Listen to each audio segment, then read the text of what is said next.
समय चेंज हो रहा है। पहले ऐसा था कि लड़कियां बिल्कुल बंद रहती हैं, अब ऐसे है कि थोड़ा-थोड़ा अब ऐसे लग रहा है, जैसे वो तरक्की कर रही हैं, जैसे उनके मार्क्स आ रहे हैं, तो उन्हें सपोर्ट करके कोई मुकाम हासिल करवाना चाहिए, जिससे देश बदलेगा। आगे मेरा मेनली फ़ोकस है कि मैं अब यूपीएससी क्रैक करके सिविल सर्विस में जाना चाहती हूँ। तो ऐसा है कि मतलब ऐसा आज तक चलता आ रहा है कि ये साइंस वाले नहीं करते, साइंस वाले बिल्कुल, नहीं ये करते। एक धारणा बनी हुई है। हाँ जी, तो मतलब ऐसा है कि जैसे अब रिसेंटली ईयर्स में देखें तो मतलब ऐसा भी नहीं है कि आईआईटियंस और डॉक्टर्स भी यूपीएससी को क्लियर करते हैं। तो मतलब ऐसा है कि मैं अपना फ़ील्ड ना चेंज करते हुए बीएससी ऑनर्स करके तो फिर मैं यूपीएससी क्रैक करूँ, ये मेरा आगे का सपना। एक पेपर मतलब उस टाइम पे अपनी पोजीशन क्या थी, उस टाइम अपने सोच क्या रहे थे, मतलब कैसा अपना लिखने का वे रहा, या आगे वाला जो चेक करने वाला था उसे कुछ और सब्जेक्ट, कुछ और टॉपिक उसमें लिखा चाहिए था, वो अपने को नहीं मिला। तो उस हिसाब से अपने नंबर डिसाइड हो गए एक बार। तो ज़रूरी नहीं है कि एक बार जब एग्ज़ाम में नंबर आ गए वो अपनी पूरी लाइफ डिसाइड करेंगे। डीमोटिवेट होके घर पे बैठने का नहीं है। ऐसा है कि एक एग्ज़ाम आपको डिसाइड नहीं कर सकता। आगे आप अपनी मेहनत करोगे तो मेनली मतलब ऐसे से आपको इंस्पिरेशन मिलेगी कि कहीं न कहीं अपनी कमी है। मतलब अगर इसको अपने सुधारें तो ज़रूर आगे बढ़ेंगे। नमस्कार, आप देख रहे हैं घरसाना फर्स्ट और मैं हूं आपके साथ रमेश मेघवाल। एक बार फिर गांव की बेटी ने इतिहास रचने का काम किया है। आपको बता दें, पदमपुर इलाके के गांव रत्तेवाला की करमजीत कौर ने 12वीं बोर्ड परीक्षा में साइंस वर्ग में 98.40% अंक हासिल कर पूरे ज़िले ही नहीं पूरे संभाग में टॉप स्थान किया है। वह इसके साथ ही राजस्थान मेरिट में 9वां स्थान हासिल कर नाम रोशन किया है। तो करमजीत, सबसे पहले बहुत बहुत बधाई आपको। Thank you sir. अच्छा करमजीत, मतलब इतना बड़ा आपने परचम लहराया है, पूरे मतलब राजस्थान की मेरिट में 9वां स्थान और संभाग टॉपर रही हो। क्या कुछ कहना चाहेंगे, कितनी खुशी महसूस हो रही है? एक बार तो पूरी खुशी महसूस हो रही थी। पहले तो ऐसे था कि मेहनत का फल सबको मिलता है। लेकिन ऐसे था कि मतलब कई बार हिंदी या इंग्लिश में ज़्यादा ऐसे प्रॉब्लम होती है, लैंग्वेज में मार्क्स कटने की ऐसा होता है कि अपने उनसे चैलेंज नहीं कर सकते। तो उसके बाद ऐसे था कि मतलब अगर पूरा डेडिकेशन से लिखा हो तो सब कुछ मिलेगा। तो मार्क्स देख के लगा कि जो पढ़ा था, जो किया उसकी मेहनत का फल मिला तो बहुत अच्छा लगा था। अच्छा करमजीत, जैसे बात करें संभाग में टॉपर रहना और फिर उसके बाद राजस्थान मेरिट में 9वां स्थान हासिल करना, क्या इतने बड़े लेवल का आपको अंदाज़ा था या क्या कुछ माइंड में था एग्ज़ाम से पहले? एग्ज़ाम से पहले ऐसा था कि मतलब टॉप रैंकिंग ऐसा है कि मतलब टॉप 50 तक रैंकिंग तो हासिल की जाए, ठीक है। ताकि आगे कोई कॉलेज की फैसिलिटी कुछ अच्छी मिल जाए, आगे का करियर बनाने में इजी हो जाए। लेकिन ऐसा नहीं था कि टॉप 10 में भी नाम आ जाएगा, ये तो बाय लक आया है। नहीं, बिल्कुल करमजीत, बाय लक भी है। और अगर बात करें तो आपकी कड़ी मेहनत और आपके विद्यालय की मतलब मॉनिटरिंग, तमाम चीज़ें इसमें शामिल होती है, तब जाकर इस प्रकार के जो है वो नतीजे आते हैं। हाँ जी, मैं इस बात पे पूरा सहमत हूँ कि सभी के सहयोग से ऐसा हो सकता है कि अगर अपने ऐसा कहें कि सेल्फ खुद मेरे इस करने से आया तो ये नहीं है। एक ये जो तैयारी और जो रिज़ल्ट होता है ये एक पूरी लंबी जर्नी, ये मैराथन होता है। एक 100 मीटर की रेस नहीं मान सकते अपने। तो इसमें ऐसा नहीं है कि सिर्फ़ सारी मेहनत मेरी लगी है, बहुत सारे हर एक कारण, हर एक पहलू इसमें मद्देनज़र ज़्यादा मेहनत करता है। सबसे ज़्यादा इसमें इम्पोर्टेंस होती है कि मतलब आगे अपनी फैमिली कितना सहयोग कर रही है या उन वैसे इन्वायरमेंट में कैसा मिल रहा है अपने को, और मोस्टली स्कूल फैकल्टी अपना कितना सपोर्ट करती है, कितना वो टाइम दे रही है, कितना अपने को मेहनत करने पर विश्वास दिला रही है कि सब कुछ मेहनत होता है। अगर अपने पूरे डेडिकेशन से मेहनत करें तो सब कुछ हासिल हो सकता है। अच्छा करमजीत, जैसे बात करें तो एक बेटी होना और बेटी होकर इस प्रकार का इतिहास रचना, बेटियों के लिए कितना टफ, ये मतलब जो कंपटीशन कह सकते हैं, ये कितना टफ मानते हो आप? मैं मानती हूँ कि मतलब अपनी सोसाइटी में एक ये कहने की बात है कि सरकार कहती है बेटी बचाओ बेटी पढ़ाओ, लेकिन आज भी ऐसे बहुत से लोग हैं जो मानते हैं कि बेटियाँ कुछ नहीं करती हैं। जैसे बहुत सारे गांव में ऐसे आजकल प्रचलित है कि मतलब बेटियों को इतना अब थोड़ा हुआ है कि फोकस कि बेटियों की शिक्षा पे थोड़ा ध्यान देना चाहिए। तो जैसे अब ऐसे मुकाम हासिल किया तो लोगों को सच्ची में लगा कि बेटियों के लिए भी कुछ करना चाहिए, क्योंकि मोस्टली अगर कोई चीज़ होती है जिसका टाइम या तो रात को हो या सुबह हो, तो उसमें लड़कियों को आने जाने के लिए ज़्यादा मुसीबत होती है, क्योंकि आज भी ये विचारधारा कायम ही रहती है कि बेटियां हैं तो घर पे रहना ज़्यादा अच्छा ही बात है। बिल्कुल करमजीत, आपने बड़ी शानदार बात की। ये समाज के लिए एक बड़ा मतलब आपने पहलू छोड़ा है, लेकिन एक बड़ी बात यह भी है कि जब जिस प्रकार से आप जैसी बेटियां आज हाई स्केल पर जाकर इस प्रकार के कारनामे करेगी तो निश्चित तौर पर बेटियों को उड़ान में मिलेगी। और वो आप जैसी बेटियां ही हैं जो बेटियों को आगे बढ़ाने में एक मतलब एक प्राथमिकता रहती है। हाँ जी, मैं मानती हूँ कि मतलब ऐसे मुकाम जैसे अब तो हर बार में ऐसा हुआ है कि बेटियां बहुत ज़्यादा पढ़ने लग गई हैं। अपने कोई भी मतलब अपने बोर्ड की बात ना करें, कोई भी एग्ज़ाम ले लें, चाहे सेंटर का ले लें, उसमें भी बेटियों ने टॉप किया है। तो निश्चित ये विचारधारा अब चेंज हो रही है कि लड़कियां पढ़ती हैं तो लड़कियों को पढ़ाने का अवसर देना चाहिए। ऐसा अब तो बहुत हो गया है कि कोचिंग सेंटर्स या वगैरह ये सारे इंस्टीट्यूशंस भी अब गर्ल्स स्कॉलरशिप देते हैं, टेस्ट मेरिट बेस एडमिशन लेते हैं। तो उसमें जो लड़कियां हैं तो वो भी इसमें फुली एडमिशन एलिजिबल हो चुकी हैं। तो अब उन्हें भी पूरी फैकल्टी के हिसाब से सपोर्ट मिलता है। फैमिली सपोर्ट भी अब मिलने लग गया है क्योंकि अब धीरे धीरे समय चेंज हो रहा है।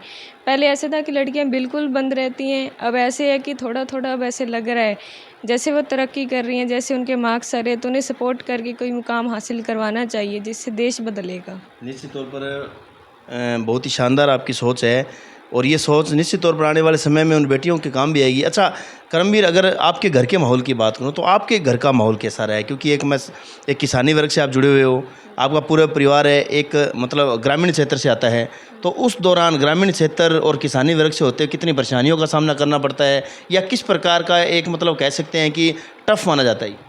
ये वैसे तो इतना मुश्किल नहीं लगता था, ऐसे था कि अर्बन एरिया के कंपैरेटिवली थोड़ा मुश्किल है, लेकिन फैमिली की सपोर्ट और थोड़ा इन्वायरमेंट होना चाहिए। जैसे मेरे मम्मी पापा को या इन फैमिली सारे मेंबर्स को ऐसे है कि मतलब जो पढ़ रहा है तो उन्हें पूरा डेडिकेशन से पढ़ाना चाहिए, जिसको जितना मेहनत करना है वो उतना करे। तो ऐसा मुझे कभी किसी ने नहीं कहा था कि मतलब ऐसे नहीं पढ़ना है या ऐसे पहले काम करो या ये। जैसा था कि जैसे स्कूल टाइमिंग के बाद कुछ रेस्ट करके सिर्फ स्टडी की, उसके बाद सिर्फ कुछ खुद के एंजॉय के लिए कुछ किया तो किया, तो उसके बाद सुबह भी स्टडी की, स्कूल गए डेली। मतलब ऐसा रूटीन था कि मतलब मम्मी पापा को ऐसा था कि मतलब अगर ये पढ़ना चाहती है तो इसे फुली सपोर्टेड पढ़ाई की जाए। तो मतलब ऐसे भी नहीं था कि मतलब मोस्टली कुछ जैसे अपना स्टडी मटेरियल यहाँ पे नहीं मिलता है इतना, तो जैसे मतलब सुबह शाम कोई भी चाहिए होता था तो मोस्टली मेरा ब्रदर, मम्मी पापा या कोई भी फैमिली मेम्बर्स वो हमेशा अवेलेबल करवाते थे। मोस्टली चीज़ें थी जो मतलब यहाँ पे नहीं मिली थी इतनी इजी वे, तो मतलब सुबह या शाम को कैसे भी करके मैनेज करके इन्होंने मेरे को ला के दी थी। तो ये स्पोर्ट की वजह से आज ये पॉसिबल हो पाया है। बिल्कुल। अब जैसे मैं बात करूं आपके विद्यालय, जिस विद्यालय में आप पढ़ाई कर रहे हैं, एसएस आदर्श सीनियर सेकेंडरी स्कूल है, उसके प्रिंसिपल की अगर बात करें, डायरेक्टर की अगर बात करें, पूरे स्टाफ की किस प्रकार से मॉनिटरिंग रही है, क्या कुछ उनका सहयोग रहा है? उनका सहयोग भी अपने मेन मानेंगे। मतलब इसमें अगर अपने हाफ हिस्सा 50% किसी का योगदान मानते हैं तो वो स्कूल वालों की मेहनत का ही मानेंगे, क्योंकि अपने तो किसी की सिखाई हुई चीज़ को याद कर सकते हैं लेकिन पहली बार सीखना ज़्यादा मुश्किल होता है।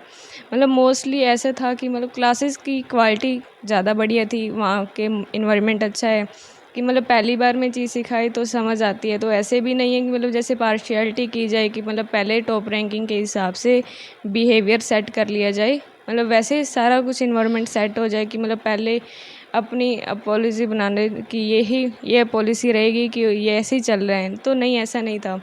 मतलब जैसा सब्जेक्ट के हिसाब से क्लासेस लगनी है, पूरा सिलेबस कवर करके, तो उसके बाद डेली बेसिस टेस्ट होते थे। एक तो मतलब मेन रोल टेस्ट का रहा है कि मतलब हर मंथली टेस्ट, यूनिट टेस्ट और बोर्ड से पहले मेनली जो प्री बोर्ड्स होते थे उन्होंने पूरा सहयोग किया था इसमें।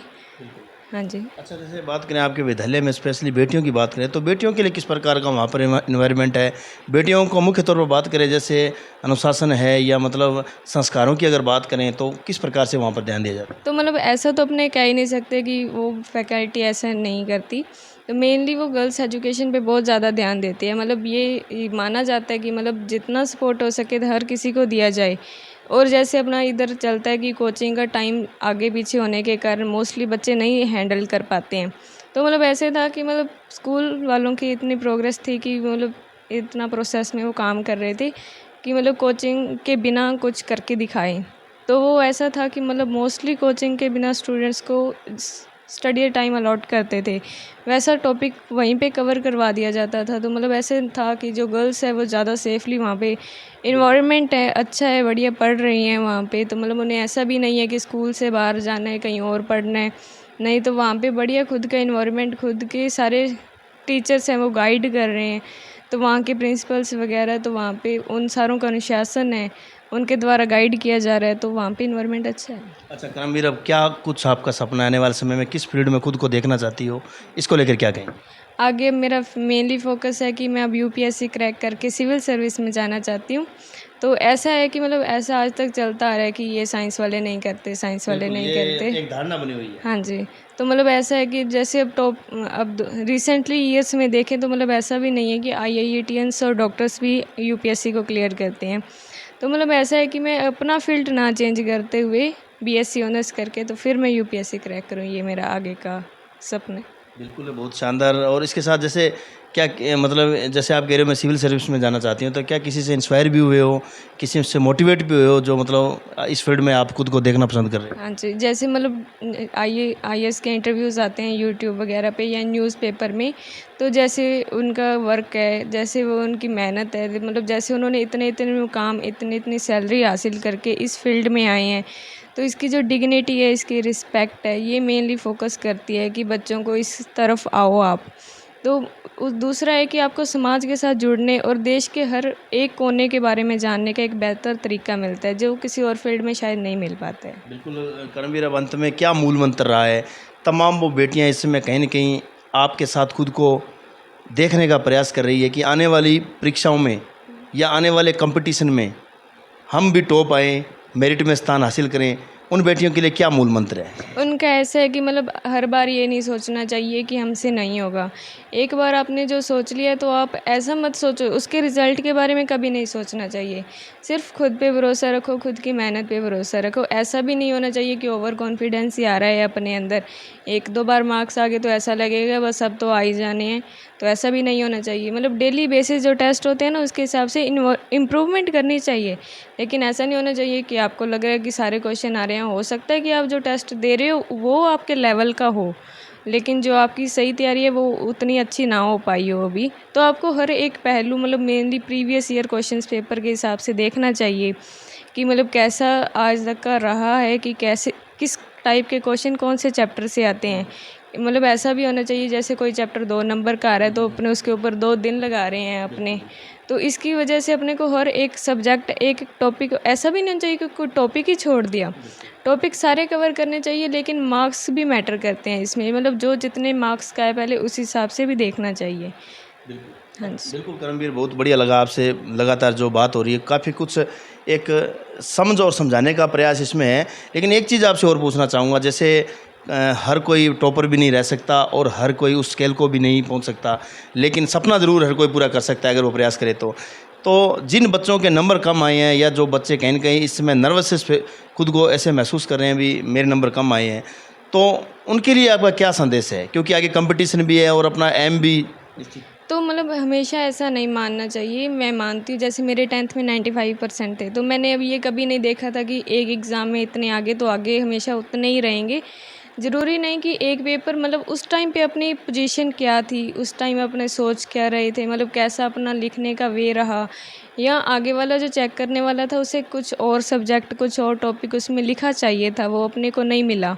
तो उस हिसाब से अपने नंबर डिसाइड हो गए एक बार। तो ज़रूरी नहीं है कि एक बार जब एग्ज़ाम में नंबर आ गए वो अपनी पूरी लाइफ डिसाइड करेंगे, इतना नहीं है। मतलब अब तो मोस्टली ऐसा हो चुका है कि सारे कॉलेजों के एडमिशन्स वगैरह भी एंट्रेंस टेस्ट के थ्रू है, तो ऐसा भी नहीं रहेगा कि अपने को आगे एडमिशन वगैरह में नहीं मिलेगा। लेकिन ऐसा डीमोटिवेट होके घर पे बैठने का नहीं है। ऐसा है कि एक एग्ज़ाम आपको डिसाइड नहीं कर सकता। आगे आप अपनी मेहनत करोगे तो मेनली मतलब ऐसे से आपको इंस्पिरेशन मिलेगी कि कहीं ना कहीं अपनी कमी है, मतलब अगर इसको अपने सुधारें तो ज़रूर आगे बढ़ेंगे। तो करमवीर, एक बार फिर आपको हमारी तरफ से भी ढेर सारी शुभकामनाएं और उज्जवल भविष्य की कामना करते हैं हम आपके। Thank you sir. तो देखा, ये थे आज हमारे साथ पदमपुर क्षेत्र के रत्तेवाला गांव की एक ग्रामीण प्रतिभा करमवीर कौर, जिन्होंने 12वीं बोर्ड परीक्षा के साइंस वर्ग में 98.40% का बड़ा आंकड़ा हासिल किया, राजस्थान मेरिट में 9वां स्थान हासिल किया व इसके साथ ही बीकानेर संभाग में प्रथम स्थान हासिल कर इस इलाके में ज़ोरदार जो है वो परचम लहराया है। व इसके साथ ही ये बेटियों के लिए एक बड़ा मैसेज दिया है। व करमवीर ने कहा है कि निश्चित तौर पर सफलता मिलेगी, आपका लक्ष्य जो है वो निर्धारित रहना चाहिए और जो पढ़ने का आपका शेड्यूल है वो सही मायने में एक बढ़िया होना चाहिए। वह इसके साथ ही अब आने वाले समय में कर्मवीर की जो राह है वो यूपीएससी में है और सिविल सर्विस करना चाहती है, ताकि आने वाले समय में इस देश की सेवा कर सके और ख़ासकर बेटियों के लिए, महिलाओं के लिए कुछ बदलाव कर सके। बहुत बहुत धन्यवाद। जुड़े रहे हमारे साथ, मेरे सहयोगी साथी संजीव के साथ। रमेश मेघवाल, पदमपुर।